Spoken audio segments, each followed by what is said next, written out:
me again. Today we're going to cover modules and why they are important in partially or fully online classes and how they can be helpful. So as you can see in front of you, we have a module. So this is kind of like a template that I put together just to give a good visual of what could possibly be in a module, because the idea of modules is to use them to guide your students through the course. So essentially it's going to go in like a list. You're going to start off with module 1, module 2, module 3, so on and so forth throughout the duration of the course. Now, it doesn't have to be called module. You don't have to call it module 1, 2, 3. Really, whatever your class is, whatever works for you is what you'll want to call it. So if you go by chapters and you prefer to do your chapter 1, chapter 2, chapter 3, or if you have units and you might have a couple of chapters that go in a unit, and you can get creative, you can make it your own, you can really do whatever you want.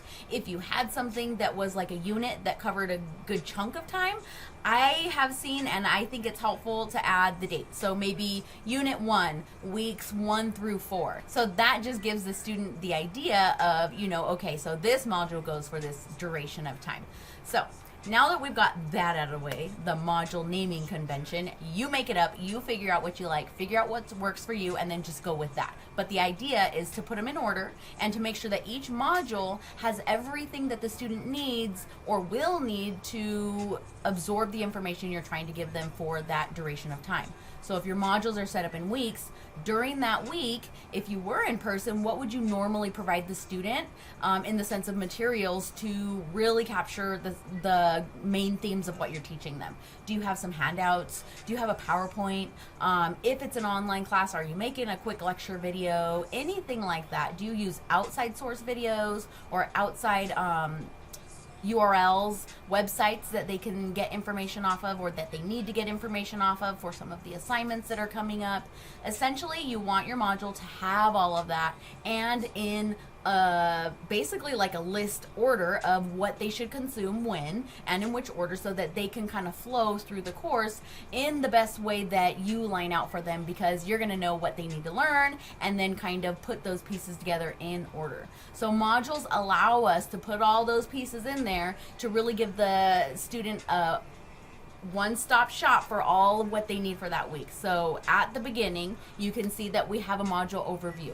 So for that module or unit, whatever you end up calling it, you're going to want to have kind of a leading overview. So what is it all that we're going to cover in this module or unit or chapter? You can pull out any of those highlights that you would normally tell your students when they're sitting there in your class, anything that they'll need to know, if there's a recap of the week's assignments that are due. We'll go over what that looks like, but pretty much just orienting them, giving them that brief summary of what to look forward to in that full module. After you do that, you can separate it with this nice little header. So I want you to take a moment and just kind of look at this module. Right off the bat, it's easy to look at. Those headers really pop out at me because everything underneath it is indented. Canvas doesn't indent. It will ask you if you'd like to indent it, because you have 3 levels that you can indent: slightly, more, and the most.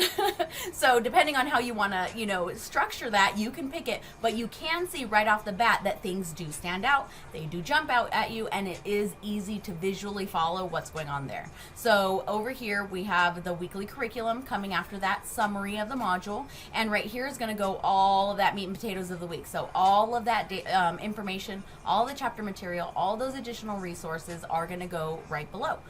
So I have a little tip in this header just saying, reminding the students, go through each one before attempting the assignments. And really I would change that to item. Go through each item before attempting the assignments. And on any one of these items, the ellipsis, you'll have a couple of options of what you can quickly do from the module screen. Like I could fix this, like I just said, I would like that to say item. So I'm going to go back in this little box. I'm going to just pull it over real quick. And I'm just going to edit that. Instead of 1, I'm going to say item.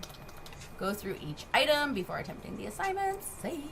Okay, so now we've got that. So as you can see in this area, I labeled what could go in there for your weekly material. So you'll see I have lectures, PowerPoints, videos, chapter highlights, a chapter summary, you know, really whatever makes sense in your week that you would normally give them, you're gonna wanna put that there. You can add your files, you can add a page, you can add an outside URL, a video, a lot of different things. So what do the students need to successfully complete those assignments?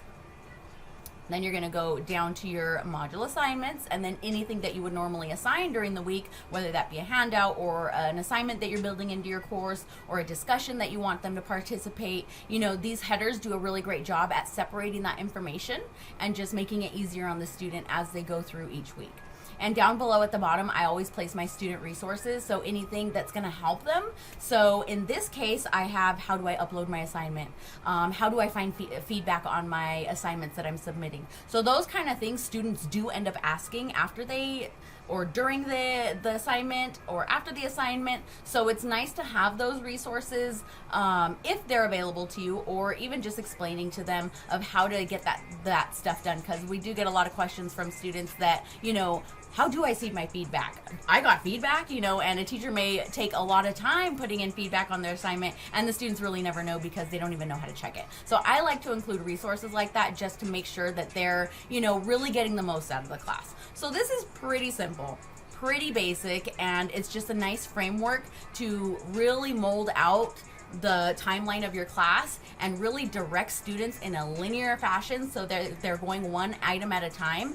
And you can even set up these modules so after they click on each item, it will give them a check mark. So as they're going through the module, check marks, you wouldn't really think that it does make a difference, but students almost live by those check marks because they're like, oh my gosh, I'm missing one. And then they'll go to it, it'll draw that extra attention, and then it'll just help them stay in order. So we will go over that in a future video, you know, how to set those module requirements. And I do want to just go over real quick what one of these pages looks like. So I'm going to show the module overview, and this is just a template with basic information, generic, so it's easy for instructors to kind of follow, use it, and adopt it or tweak it, do whatever they want.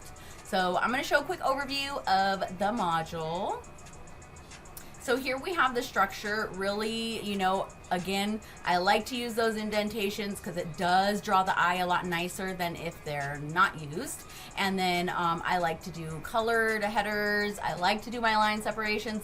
I will throw bullet points wherever I can because these type of little things that we don't really think of really do go a long way with students. So you'll see this module overview really just has instructions there. So have your title. After your title, you would give your summary of whatever you would normally cover in your weekly, you know, introduction of the week for students. As you're inviting them into your class on Monday and everybody's sitting at their desk, what is it that you're going to start off with? Well, you can write that here on this page, and you can add these special details that I'm pointing out here.